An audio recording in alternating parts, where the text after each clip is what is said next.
खांसी बहुत ज़्यादा हो रहा है, खांसी रुक नहीं रहा है, तो आप ये नुस्खा को अपनाएं। इससे खांसी में तुरंत आराम मिल जाता है।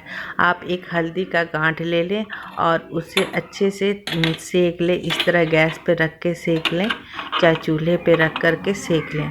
जब ये हल्दी का गांठ थोड़ा सा काले पड़ जाए, जब ये सिक कर के काला हो जाए, ये देखिए इस तरह सिक रहा है। सिकने के बाद देखिए इस तरह से काला हो जाए तो आप गैस बंद कर लें और किसी खलबट्टे में या किसी चीज़ से इसे चूरा बना लें, कूट लें और इसका एक टुकड़ा आप इसे मुंह में रखकर चूसें। पानी बिल्कुल ना पिएं।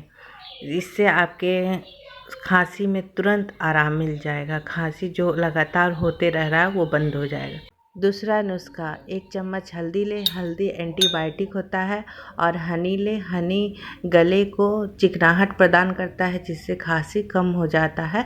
और दोनों को आप मिक्स कर दें और सुबह 1 चम्मच चाहे आधा चम्मच आप इसे ले लें और 15 मिनट तक आप पानी ना पिएं।